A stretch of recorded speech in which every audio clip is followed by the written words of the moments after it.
Buenos Tenemos días. hoy a la maestra Lourdes Loredo Reyes y a la maestra Jessica Gretel.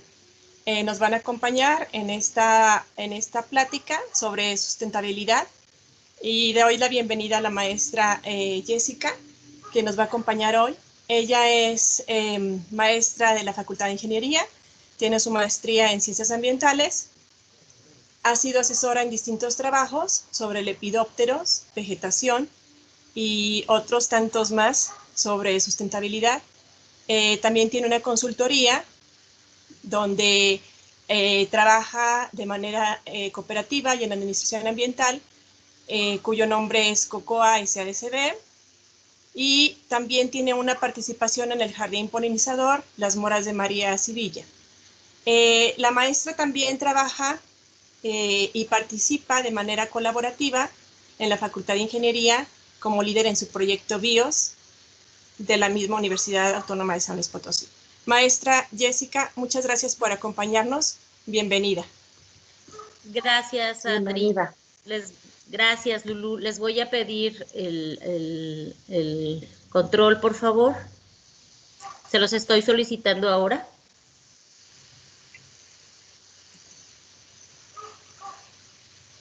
Listo, maestra. Ajá. Me dicen cuando vean la pantalla, porque luego estas cosas son medias. La tecnología de repente pues, claro que sí. Suele rebasarnos.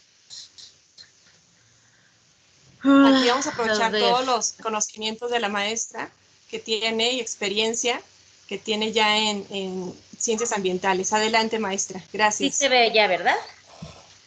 Sí. Muchísimas gracias. Ya está cargando. Listo. Muchas gracias, maestras. Pues platicando justamente con la maestra Adriana, le preguntaba si quería que habláramos sobre la sustentabilidad desde una perspectiva muy teórica o de una perspectiva muy práctica.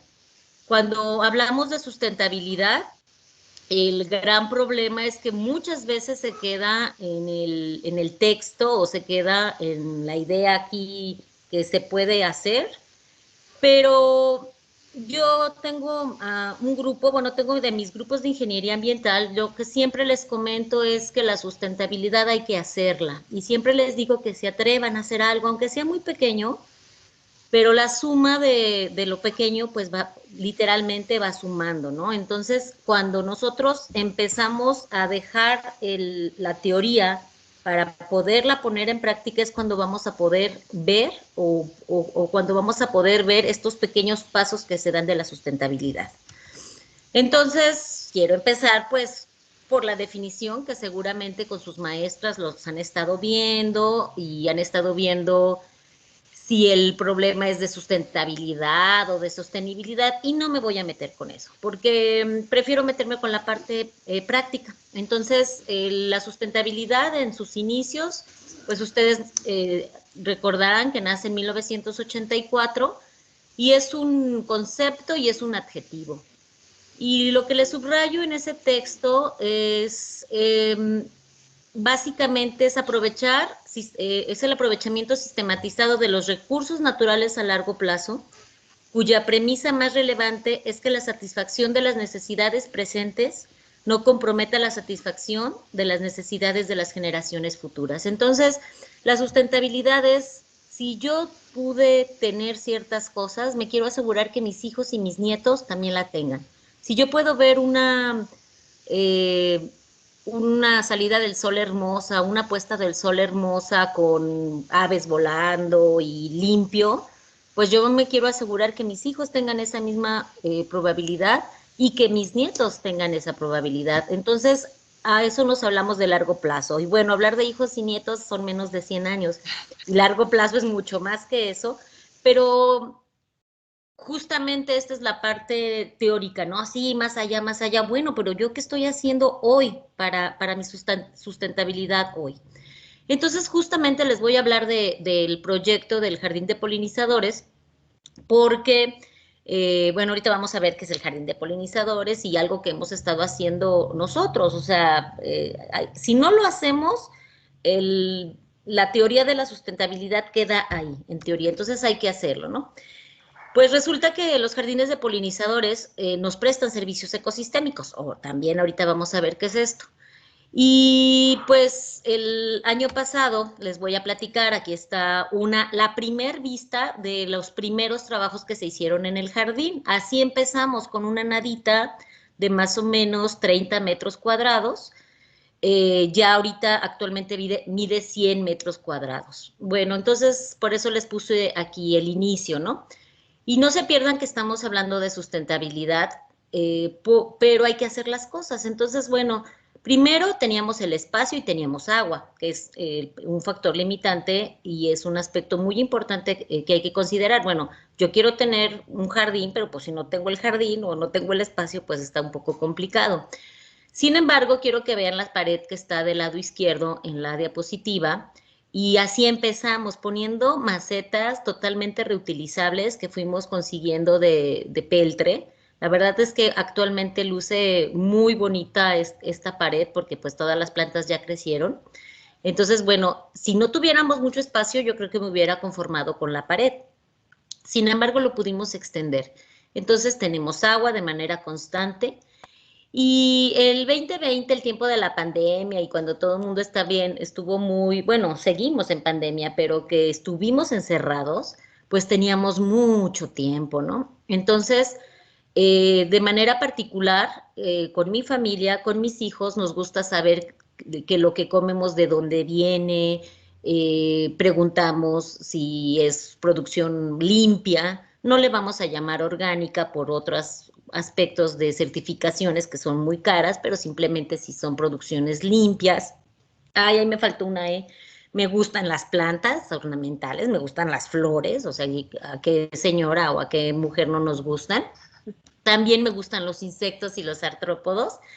Y entonces, pues hablé con los chicos, que son mis hijos, que ya son universitarios, compañeros de ahí ya universitarios mis hijos, y les dije, pues vamos a poner en acción lo que sabemos, ¿no? Y quiero decirles que ese texto que está en la diapositiva, en la parte de abajo, siempre lo he dicho, establecer el jardín ha sido la actividad que más ha contribuido a mantenerme cuerda, ¿no? Efectivamente, en esta parte, pues no de encierro, porque si se fijan, tengo un gran espacio, pero sí de no salir, de convivir mucho con los hijos, de convivir mucho con el marido, de trabajar en línea, pues entonces dijimos manos a la obra, ¿no? Vamos poniendo el polinizador, el jardín, perdón. Más adelante, en la última diapositiva, les voy a compartir mi página de Face para que busquen algunos videos que actualmente ya se comparten, pero en el primer video explico por qué se llama Las Moras de María Sibila. Que me encantaría que lo visitaran, que se presentó el 16 de mayo del año pasado, del 2020, y fue cuando hice como la presentación oficial del jardín, ¿no? Entonces ahí viene la historia de por qué Las Moras de María Sibila. Solamente les comento sin más historia, o sea, sin meterme mucho en la historia. Las Moras es un lugar maravilloso aquí en Mezquitito, donde yo hice mi tesis de licenciatura y me enamoré de estos aspectos naturales. Y María Sibila fue pues una sabia de su época. Estamos hablando de allá de 1680, mucho antes de Humboldt, mucho antes de Darwin, que ella deja dibujos sobre la metamorfosis de las mariposas, y que además de la metamorfosis, ella en sus dibujos, porque ella era grabadora, pone la mariposa con su planta hospedera, ¿no? Entonces, pues es muy interesante la vida de esta mujer, y pues la descubrimos también en el camino, la he descubierto, he leído más de ella y padrísimo, ¿no? Entonces por eso se llama así, sin meternos en más historia. Bueno, y les comenté que los jardines de polinizadores brindan servicios ecosistémicos. ¿Y qué es esto? Seguramente también por ahí lo van a ver en algún momento, pero los servicios ecosistémicos son todos los beneficios que nos brinda la naturaleza. Entonces, hablando de sustentabilidad, que son varias esferas, que ustedes lo conocen perfectamente bien el tema, que si la esfera económica, que si la esfera social, yo me estoy concentrando en la esfera de recursos naturales o en la esfera natural. Sin embargo, acuérdense que ninguna está desligada de la otra. Todo tiene que ver con todo como algo holístico, como un todo. Y la naturaleza nos va a brindar muchos beneficios, nos va a brindar salud, nos va a brindar economía, nos va a brindar calidad de vida. Y esto no lo digo yo, esto está tal cual. Ahorita les voy a enseñar de qué página saqué esto, de esta página, ¿no? ¿Y por qué sacar los conceptos de la página de la WWF? Bueno, el año pasado nos contactamos con la WWF y si ustedes se fijan, 2 diapositivas atrás, el jardín recibe fondos, bueno, no, la verdad es que no recibió ni un peso, recibió dotación y recibe asesoría también, entre otras dependencias de la WWF. Este es el logo de la empresa Cocoa y esta es una empresa en la Ciudad de México que nos estuvo apoyando. Este es el letrero que tenemos ahí en el jardín, en la entrada. Entonces, ¿por qué hablar de la polinización? Bueno, los servicios ecosistémicos se dividen en 4 grandes grupos. Ahorita vamos a ver uno por uno de manera muy rápida, pero quiero que ubiquen que aquí está la polinización. Entonces, la polinización es un servicio ecosistémico de regulación. Entonces, pues es interesante. Y buscando en otros autores, también está marcada como regulación, pero ya que nos metimos a investigar más estos aspectos de la polinización, además de ir plantando las plantitas y además de ir cultivando y todo esto, pues nos damos cuenta que en cuestiones educativas yo diría que la polinización es como un elemento transversal, ¿no? Porque tiene que ver con los aspectos culturales, porque pues a mucha gente le da miedo, no les gustan los insectos, pero también tiene que ver con el aprovisionamiento, porque gracias a la polinización obtenemos materias primas y recursos naturales del ecosistema, y gracias a la polinización, pues la fotosíntesis sigue su camino, la formación del suelo, ¿no? Entonces, cuando uno analiza cada uno de estos ítems que maneja la WWF, se da cuenta que realmente todo es transversal, ¿no? No podemos decir solamente es de regulación, entonces brinda servicios ecosistémicos muy interesantes.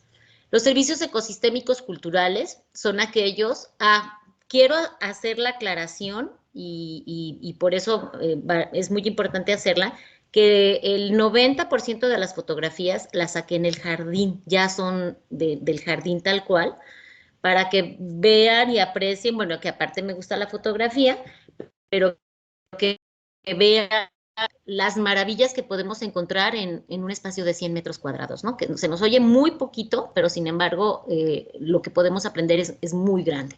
Entonces, los servicios culturales son los que nos dan riquezas inmateriales y que nos sirven para construir nuestra vida social. Entre ellos mencionan estos autores la recreación y el ecoturismo. Entonces, esto es como conocimiento ahí para que ustedes lo tengan. Los servicios de regulación son aquellos bienes producidos por la regulación de los ecosistemas, y entre ellos se puede encontrar la regulación de la calidad del aire o la fertilidad de los suelos. En el caso específico del jardín de polinizadores, trabajamos mucho con la fertilidad de suelos. ¿Por qué? Pues porque de ahí estamos produciendo. Todos los días, es un orgullo que a partir de mayo más o menos del año pasado, todos los días estén por nuestra dieta diaria algo que obtuvimos del jardín. Puede ser un tomillo, una mejorana, calabazas. Cuando hubo calabazas, soñaron las calabazas aquí, alucinaron las calabazas mis hijos, los chayotes, también ya los querían hasta quemar casi, ¿no? Pero si no tenemos una buena fertilidad en el suelo, pues no podríamos tener estas cosechas que les cuento, ¿no?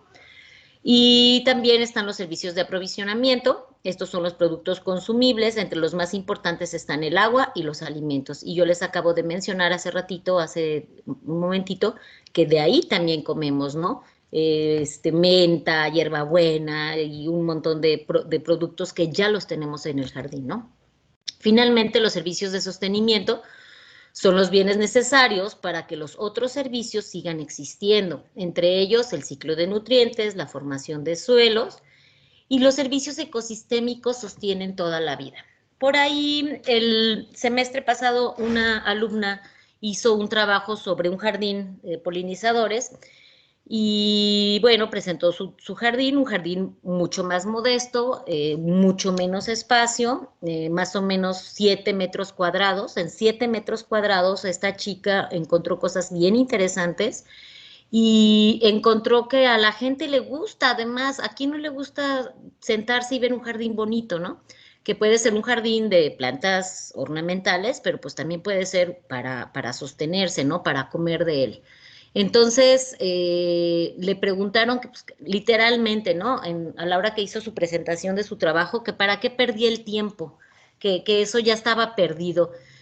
Y pues qué triste, ¿no? Porque ella está haciendo una pequeña actividad y yo estoy haciendo otra, y si todos hiciéramos esto, en verdad que pudiéramos tener otra percepción de nuestro alrededor y pudiéramos tener más amor hacia nuestro alrededor, ¿no?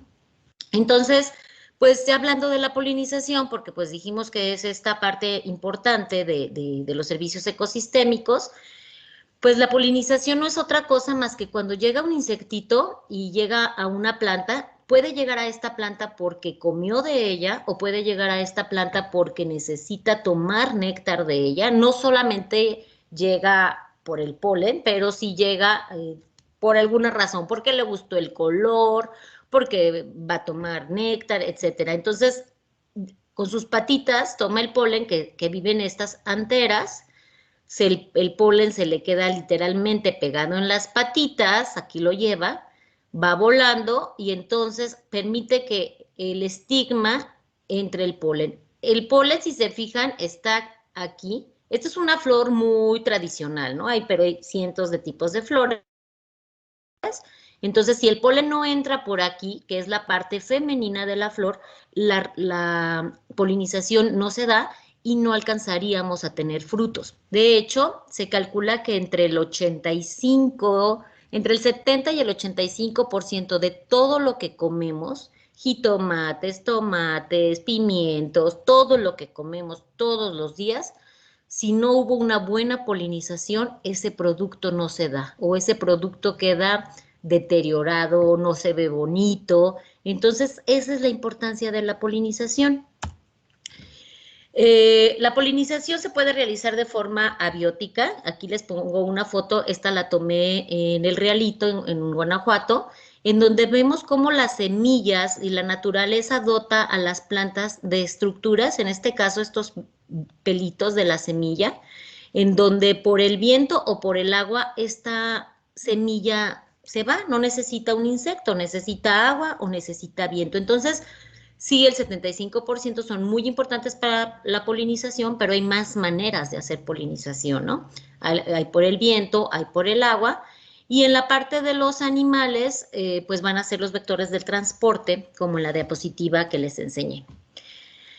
La polinización, además, tiene que ver con varios grupos, básicamente insectos, a esto nos referimos con invertebrados, o la mayoría de ellos insectos, aves o mamíferos que pueden actuar como polinizadores. ¿Por qué? Pues porque tienen necesidad de comer, necesitan desarrollarse, necesitan reproducirse y entonces pues funcionan como polinizadores. Aquí les estoy enseñando una foto que tomé en Villa de Guadalupe, muy cerca de la cabecera municipal, en donde en noviembre del año pasado, en donde también la mariposa monarca pues hace su trabajo, ¿no? Bueno, y una vez que tenemos el jardín de polinizadores, sí está muy padre comer de él y todo, pero pues hay que observarlo, hay que despertar esta capacidad de observación que nos da y nos brinda la naturaleza, y les estoy enseñando muy breve, porque tengo muchísimas más fotografías, a partir de un huevecito que encontré en una ruda, en la ruda, que es el té de la ruda que nos tomamos o que algunos incorporan en algunos alimentos, pues encontré un huevecito.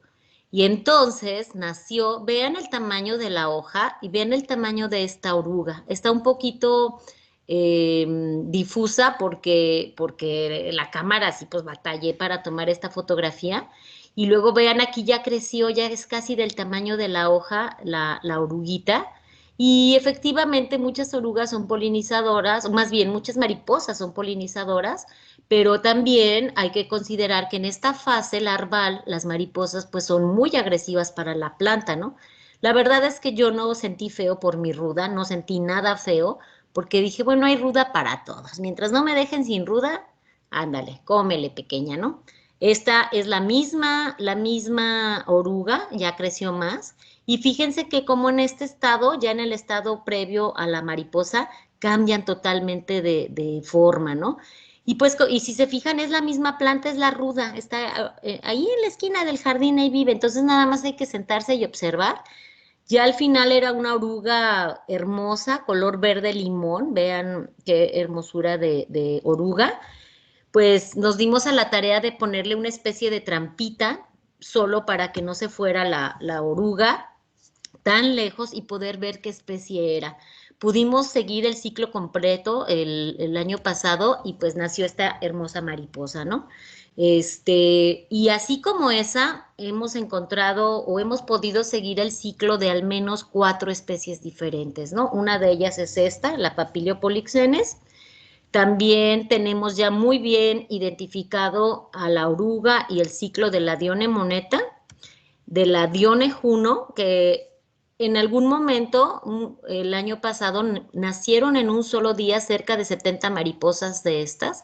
Era un espectáculo, era un oasis, ¿no? Esta parte del jardín. Y vas, o sea, llegas aquí por Avenida San Pedro al jardín y tú ves de Avenida San Pedro hacia adentro del jardín y se ven las mariposas volando. Entonces digo, bueno, no podría estar todo perdido. Si todos tuviéramos esto, realmente sería un espectáculo hermoso, ¿no? Y aparte de que la naturaleza nos brinda estas bellezas de mariposas. También hemos encontrado o identificado el ciclo completo de este coleóptero. Si se fijan, aquí está la oruguita, luego hace estas capsulitas, aquí está la cápsula de los coleópteros. Ay, y no le tomé al coleóptero. Bueno, pero créanme que es un coleóptero verde, grandote, muy bonito, que son muy importantes para el mantenimiento de la salud de los suelos, porque estos consumen materia orgánica, heces fecales y todo esto que es importantísimo para el suelo. Hemos encontrado varias especies de abejas. Cuando uno habla de polinización, pensamos en esta, ¿no? En la Apis mellifera, que es una abeja, ni siquiera es mexicana, esta es de origen europeo, que trajeron los españoles y he tenido sus problemas y todo, pero vean la cantidad de abejitas y avispas que hemos encontrado aquí afuera. Hemos encontrado otros artrópodos, todavía no tengo la menor idea qué es, lo acabamos de publicar en Naturalista para ver si algún experto nos dice qué es, pero lo hemos encontrado en la hojarasca básicamente, algunas arañas. Este bichito es un estado previo a un coleóptero de la familia Coccine. Y vean nada más, ¿no?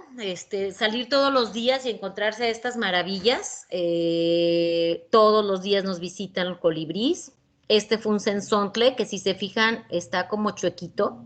Venía ya chuequito con su patita mala, como que encontró refugio. El jardín lo tenemos excluido de las mascotas, ¿no? De los perros y todo esto. Entonces como que encontró un pequeño refugio y ya cuando se sintió bien, pues como los niños y como todos, alzó el vuelo y se fue, mi pequeño censontle, ¿no? Hemos encontrado serpientitas que no me dan miedo, no pasa nada. No es una víbora de cascabel que me vaya a morder, ni mucho menos. De repente aquí encontramos esto. El gorrión común y corriente. Y les estoy poniendo otros porque dentro del jardín tenemos en el área de composta, ahí crío conejos también. Entonces, pues es un micro oasis donde tenemos unas cosas muy interesantes, ¿no? y además de todo lo que les platiqué, pues estas vistas, ¿no? Estas vistas que de veras es un placer salir y buscar, a ver, hoy qué me da la naturaleza, ¿no? ¿Qué flor abrió? ¿Qué frutito está listo? Etcétera. Vean esta impresionante gama de bellezas que tenemos en 100 metros cuadrados, ¿no? Y no les tengo muchísimas más fotografías para no extenderme tanto. Y pues ahora, ¿qué sigue? ¿Qué creen? Que ya vamos por el segundo jardín de polinizador. Ya nos abrieron espacio en la Facultad de Ciencias. Ya empezamos las primeras labores del jardín. Aquí este equipo es bien interesante, este equipo de chicos, porque la mitad son ingenieros ambientales y la mitad son biólogos. Ella es mi hija, que aparte de mi hija, pues es bióloga. Y pues ya tenemos un segundo proyecto, estamos empezando en ceros. Si se fijan aquí el suelo y todo está bastante pues dañado, es una loma ahí junto a la Facultad de Ciencias. Sin embargo, ya empezamos el trabajo, ¿no? Entonces, pues, ¿qué hay que hacer para alcanzar la sustentabilidad? Pues trabajar.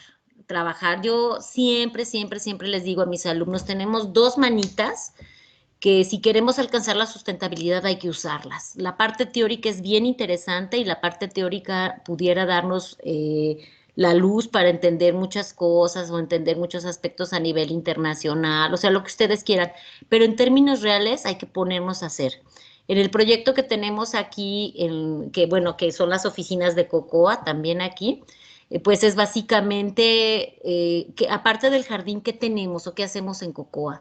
Ah, bueno, pues separamos toda la basura, tenemos una parte de reciclaje, procuramos usar todo aquello que muchos consideran basura, aquí es bienvenido, y hay que trabajar en la sustentabilidad. Y económicamente nos apoya esto, pues en términos reales no, en términos reales hemos estado gastando más de lo que ganamos, obviamente, pero el placer de tener un producto que tú viste toda la calidad del producto y que luego lo puedes incorporar a tu dieta y comértelo, eso no tiene precio. Entonces, pues es así, se alcanza la sustentabilidad trabajando. No sé si quieran hacer alguna pregunta, algún comentario, y les estoy compartiendo mi correo electrónico y el Face y el Instagram del Jardín de Sí, Polinizador. Jessy, primero pues agradecerte de verdad.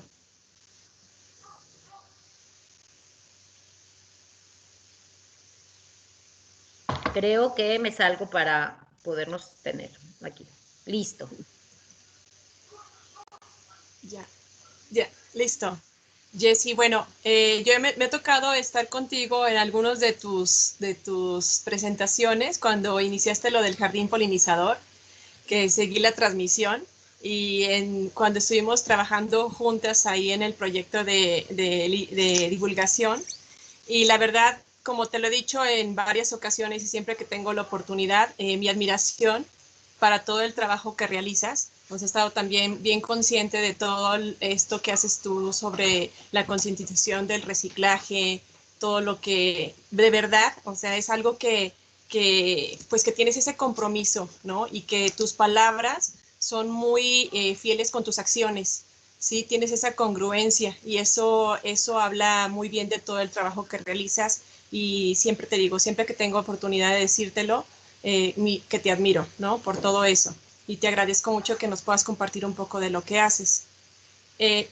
Lulu, no sé si tú quieras hacer alguna pregunta. Sí, bueno, primero quiero felicitarla por todo este esfuerzo porque yo sé lo que implica estar como tratando de buscar el recurso y aparte mantener el sueño y el trabajo que cuesta que la gente crea en él.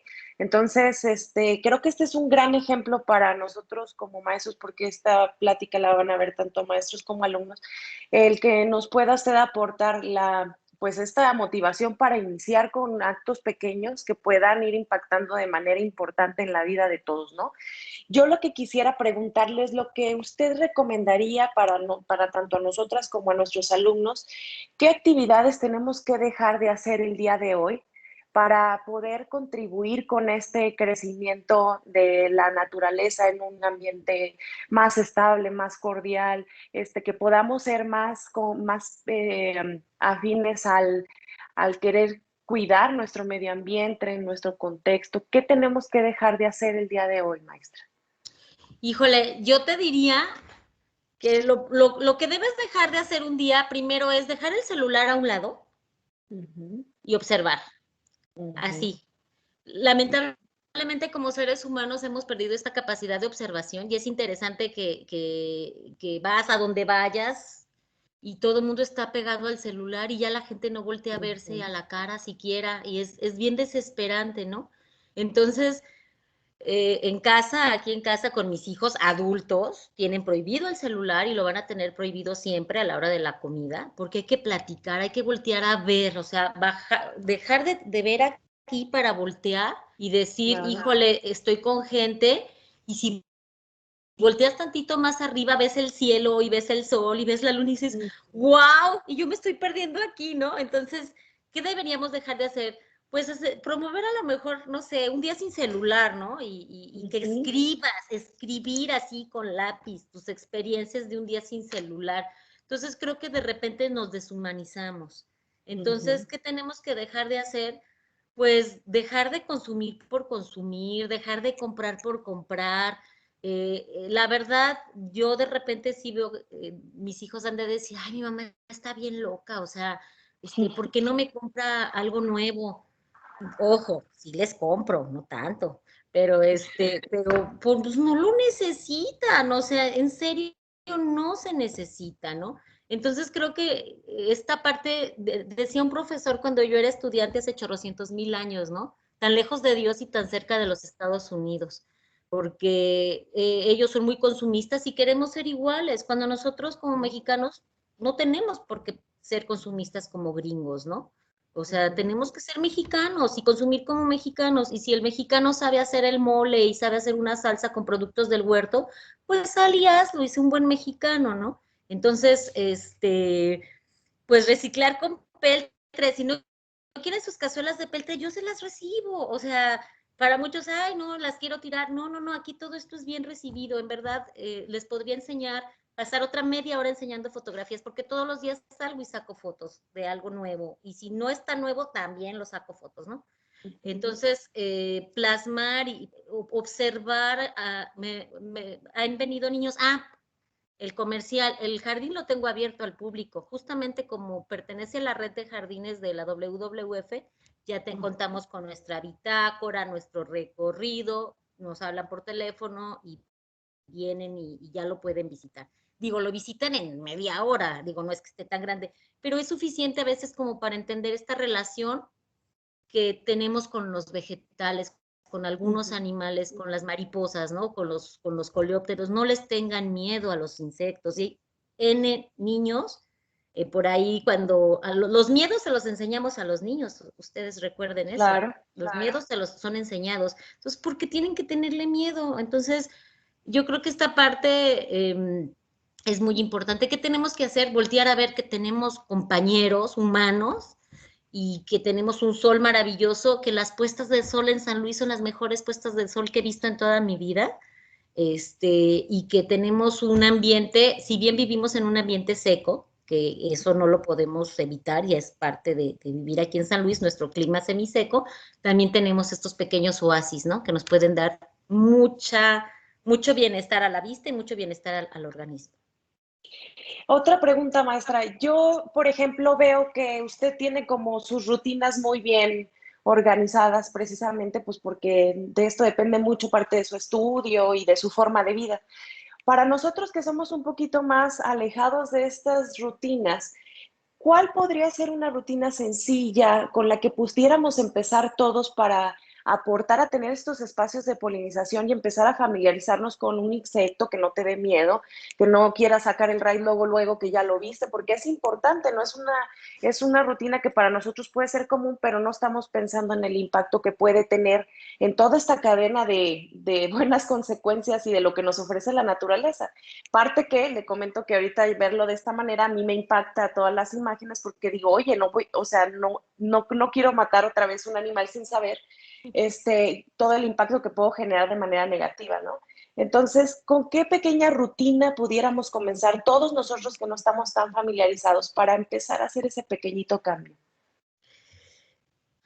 Pues yo creo que comprar una maceta o agarrar una cazuela vieja y hacerle hoyitos, porque hablamos de no consumir, ¿verdad? Entonces agarrar una maceta, una cazuela vieja, hacerle hoyitos y intentar emular o intentar arremedar o remedar, no sé cuál es el término correcto, lo que vemos en la naturaleza. Si ustedes ven, nacen de repente flores hermosas en medio de la nada y en medio de la banqueta. Entonces, bueno, pues, ¿cómo le hizo? Entonces, igual, es algo bien interesante. Si ustedes agarran una maceta vieja, le ponen tierra y le echan agua, en 15 días van a tener una planta. Algo se da. Así de maravilloso es esto, ¿no? Entonces, de hecho, actualmente tengo una chica de servicio social trabajando en el jardín y de hecho ella es la que ahorita administra la página del jardín de polinizadores y sube unas fotos y me dice, Miss, es que no me había dado cuenta de esto. Y yo, pues no. Y tiro esas plantas, yo, no, y déjalas, ¿no? Obviamente son jardines, siempre pensamos un jardín con un césped y flores lindas, ¿no? Y la naturaleza no es así. La naturaleza hay de todo, de todos tamaños, de todo revuelto, y es más emulando la naturaleza que el jardín típico, el jardín de Versalles, ¿no? Acá todo bien cortadito. No, eso no es natural. Entonces, intentar arremedar un poquito la naturaleza. Otra acción que tiene mucho que ver con nuestro proyecto aquí de vida, pongan 2 botes de basura en lugar de 1. Y con esto empezamos a aprender a separar basura, ¿no? Yo eduqué, mis hijos tienen 19 años y ellos tienen 19 años separando basura. Y cuando van a una casa y no encuentran 2 botes de basura, están con la basura así de que, ¿qué hago, no? Pongan 2 botes de basura, bueno, acá la verdad es que ya tengo 3, pero empiecen con 2, ¿no? El de lo verde, el de lo que es basura, y el de todo lo reciclable. Y entonces todo lo reciclable ya lo sacamos, acá afuera lo separamos, pero sí, yo que doy clases en ingeniería ambiental, les digo, los chicos, vamos predicando con el ejemplo, ¿no? ¿Cuántos de ustedes separan la basura en su casa? Porque los estamos educando para separar la basura en las grandes empresas y de repente ellos no tienen el hábito de tirar la basura por separado, ¿no? Entonces, yo creo que estas pequeñas acciones ya sumadas pueden hacer cosas muy interesantes a favor de nuestro bienestar, a favor de nuestra salud y pues a favor del medio ambiente, ¿no? Muchas gracias, maestra.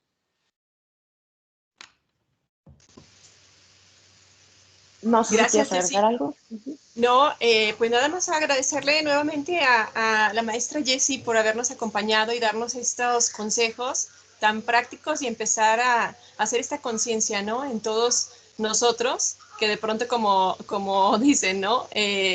No se nos dan a veces ni los cactus, ¿no? Entonces, pues ya con esto que te dices, tienes que empezar a hacer una conciencia y aprender a tener esta responsabilidad, ¿no? Esta responsabilidad social, porque al final pues vamos a impactar en todo lo que hagamos, ¿no? Con lo que estamos actuando en este momento.